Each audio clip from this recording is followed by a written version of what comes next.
Bueno, seguimos con la unidad 6. Ahora vamos a hablar un poquito de la termodinámica eh, y vamos a ser un poco más cuantitativos respecto a la descripción de los diagramas de fases. Imaginemos, por ejemplo, que tenemos un proceso donde agua sólida se transforma en agua líquida y pueden ocurrir varias cosas acá, ¿sí? Vamos a considerar el delta G de ese proceso, ¿sí? O sea, el G del agua líquida menos el G del agua sólida. Y pueden ocurrir distintas cosas con este proceso en términos de la espontaneidad. Si recordamos lo que vimos en unidades pasadas, cuando el delta G para un proceso que ocurre a presión y temperatura constante, que es el caso, porque controlo presión y temperatura, cuando el delta G para un proceso que ocurre a presión y temperatura constante es negativo, el proceso es espontáneo. Si es positivo, el proceso es no espontáneo, o sea, el proceso inverso es espontáneo. Y si es igual a cero, significa que tengo un equilibrio, ¿sí? Es un proceso reversible. Entonces, imaginémonos que estamos ahora en el punto 1, que es un punto en el sólido. Entonces, este delta G, para pasar de sólido a líquido, si yo estoy en las condiciones del punto 1, claramente va a ser un proceso no espontáneo, porque las condiciones esas corresponden a un sistema que quiere ser sólido. Entonces, el delta G para ese proceso de fusión va a ser positivo, el proceso va a ser no espontáneo. Por supuesto, si yo estoy ahora en el punto 2, donde el sistema, son condiciones donde el sistema tiene que ser líquido, ahora ese delta G va a ser negativo porque va a corresponder a un proceso espontáneo. Y si estoy justo sobre la curva de coexistencia, entonces el proceso ahora es reversible y yo tengo la coexistencia de sólido y líquido, y con una pequeña perturbación en presión o temperatura, yo puedo aumentar la cantidad de sólido o la cantidad de líquido en forma reversible, ¿sí? O sea que en estas condiciones existe un equilibrio y el proceso es reversible. Siempre que hablamos de equilibrios y procesos reversibles tenemos que pensar en términos de equilibrios dinámicos, lo cual significa, por ejemplo, que en este caso vamos a tener el sólido, vamos a tener el líquido, y por más que la cantidad de líquido y la cantidad de sólido, de agua líquida y de agua sólida, no varíen, a escala microscópica hay moléculas de agua líquida que se están transformando en sólido y moléculas de agua sólida que se están transformando en líquido, salvo que las velocidades de esos dos procesos están igualadas, ¿sí? Eso es lo que llamo un equilibrio dinámico, y es lo que ocurre en los equilibrios de fase también.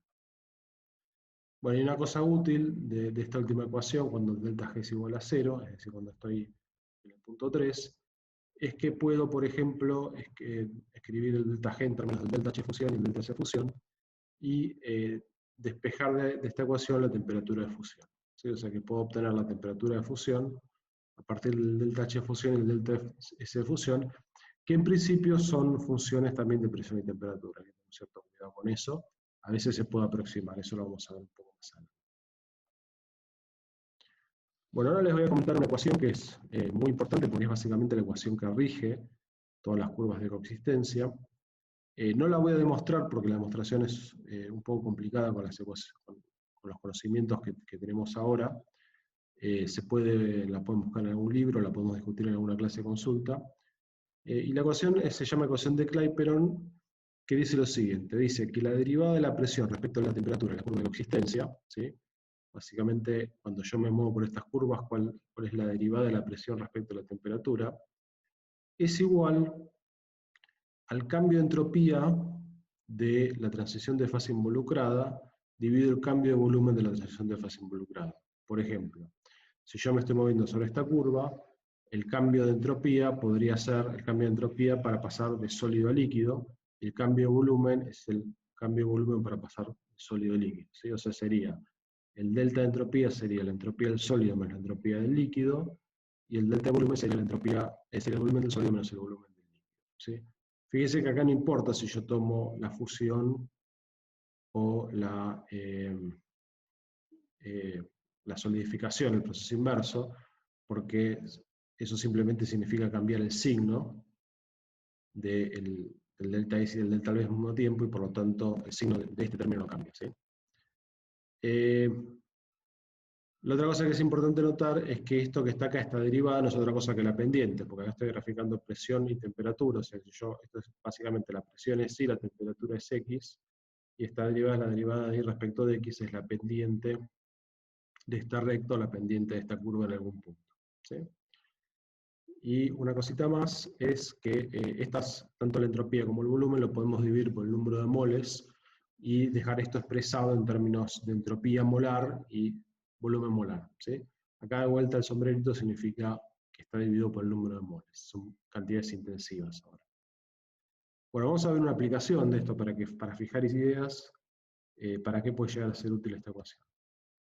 Supongamos que tenemos el diagrama de fases con el que venimos trabajando, común y corriente, y vamos a estudiar qué pasa en la transición sólido-líquido, ¿sí? Básicamente un proceso de fusión.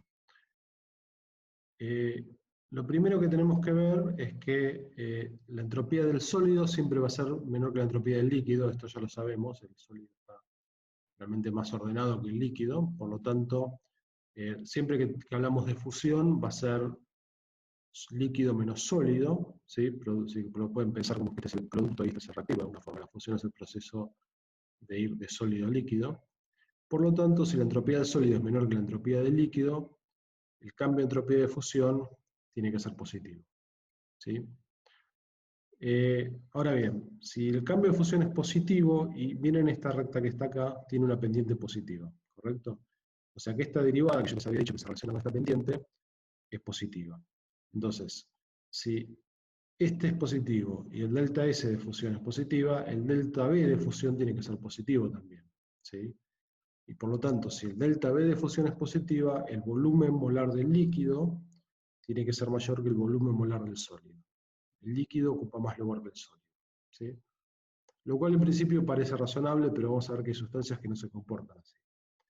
Y si uno toma la inversa de los volúmenes molares, tiene la densidad, por lo tanto, si el volumen molar del líquido es mayor que el del sólido, la densidad del líquido es menor que el del sólido, ¿sí? La densidad del sólido, el sólido es más denso que el líquido. De vuelta, la mayoría de las sustancias se comportan así, pero no siempre. Hay un ejemplo muy importante de una sustancia muy importante que se comporta al revés, que es el agua, ¿sí?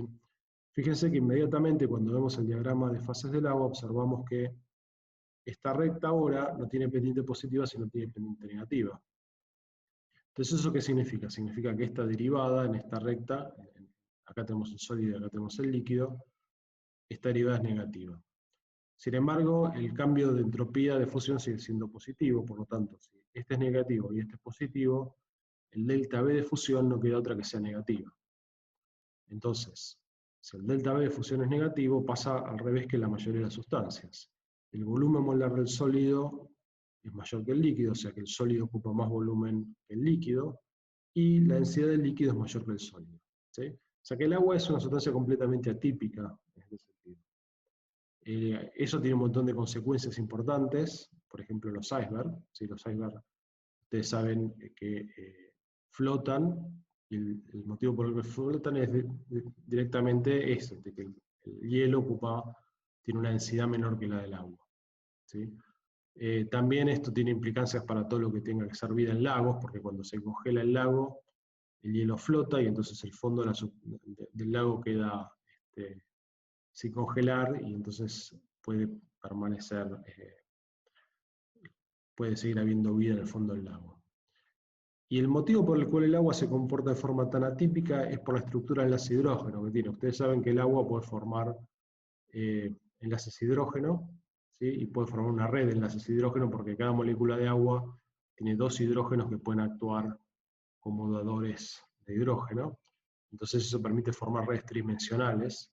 Esto que está acá es un pequeño video que muestra una simulación donde en la parte de arriba tenemos el hielo y en la parte de abajo tenemos el agua desordenada.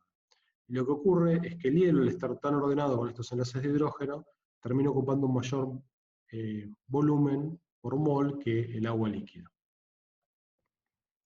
Bueno, ahora lo que voy a hacer les voy a dar una demostración de una ecuación que es útil para estudiar equilibrios líquido-vapor o sólido-vapor. Lo que voy a hacer es la voy a pasar más o menos rápido la demostración, sin mucho detalle, y después por separado voy a subir al campus una demostración hecha en una hoja de papel para que les sea un poquito más fácil de seguir, ¿sí? O sea que si no lo entienden en esto que les estoy contando ahora, vayan a ver la demostración en la hoja de papel. La idea es la siguiente: vamos a partir de la ecuación de Clapeyron y de la ecuación del delta G, ¿sí? Estas dos ecuaciones se cumplen si yo estoy en la curva de consistencia. Entonces, básicamente, de la ecuación del delta G igualado a 0, voy a despejar acá el delta S de la transición, que va a ser el delta H de la transición debido a la temperatura. Y si miramos la ecuación de Clapeyron, acá precisamente figura el delta S de la transición, así que lo voy a reemplazar con esto que está acá, ¿sí? Y voy a llegar a la ecuación que figura acá a la derecha. Bueno, el próximo paso es ver qué le pasa al delta de volumen de la transición. Para fijar ideas, supongamos que estamos en un proceso de vaporización o de ebullición. Entonces, ¿qué tenemos? Tenemos que el cambio de volumen es el volumen del vapor menos del líquido, pero sabemos que los gases ocupan mucho más volumen que los líquidos por mol, ¿sí? Todo esto está molar. Así que vamos a hacer una aproximación que es despreciar el volumen del líquido y suponer que este delta V de vaporización se puede representar bien por el volumen del vapor. Y a su vez el volumen del vapor lo vamos a calcular usando gases ideales, ¿sí? Es otra aproximación que estamos usando. Bueno, con todo esto entonces podemos tener una expresión para el cambio de volumen en el proceso de vaporización, ¿sí? Que va a ser básicamente RT sobre P, lo vamos a reemplazar acá y vamos a llegar a esta expresión que está acá, ¿sí? Bueno, esta expresión que está acá, lo que vamos a hacer es integrarla entre dos puntos que caigan precisamente sobre la curva de coexistencia. Por ejemplo, una presión 1, temperatura 1, presión 2, temperatura 2. Entonces, para eso, si vemos la expresión, lo que tenemos que hacer es, vamos a pasar primero todo lo que tiene que ver con presión para un lado y todo lo que tiene que ver con temperatura para el otro. Entonces vamos a llegar a una ecuación que es esta que está acá. Fíjense, pasé esta presión dividiendo y este diferencial de temperatura lo paso multiplicando para el otro lado. Tenemos todo de este lado cosas que dependen de temperatura, de este lado cosas que dependen de temperatura y de este lado cosas que dependen de la presión. Y ahora vamos a integrar entre estos dos puntos P1T1, P2T2. De este lado, claramente es la integral de 1 sobre P, o sea que esto es logaritmo de P, evaluado entre P1 y P2. O sea que esto es logaritmo de P1 menos logaritmo de P2, o por propiedades de logaritmo lo puedo escribir como logaritmo de P1 dividido P2. ¿Sí? Esto que figura acá. Y la integral de 1 sobre T cuadrado es menos 1 sobre T. ¿Sí? Cuando hago esta última integral, tengo que tener cuidado de que estoy suponiendo que el delta H de vaporización es constante, por lo menos entre el punto 1 y el punto 2, lo cual, por supuesto que nunca es cierto, porque el delta H de vaporización depende de la temperatura, pero es una aproximación más que tengo que poder hacer para llegar a esta ecuación. Bueno, con eso llego a esta ecuación que está acá. Fíjense que entonces esta ecuación depende de un punto 1 y un punto 2, y me permite relacionar la presión en punto 1 y la temperatura en punto 1 con la presión en un punto 2 y la temperatura en punto 2, siempre hablando de puntos que caigan sobre la curva de coexistencia líquido-vapor. ¿Sí? Esta ecuación se llama la ecuación de Clapeyron-Clausius y se podría aplicar con exactamente la misma deducción a la curva de equilibrio sólido-vapor, salvo que en lugar de hablar de un delta H de vaporización estaríamos hablando de un delta H de sublimación. Es importante acordarse las aproximaciones que se usaron para deducir esta ecuación. Dije en algún momento que el volumen del vapor es mucho mayor que el volumen del líquido, lo cual es una buena aproximación casi siempre.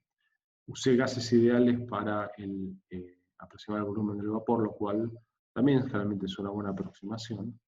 Y tal vez un poco más polémico es usar que el delta H de vaporización es constante, porque generalmente el delta H de vaporización cambia bastante con la temperatura, pero si tomo dos puntos no demasiado alejados entre sí, esto posiblemente tampoco sea una aproximación demasiado mala.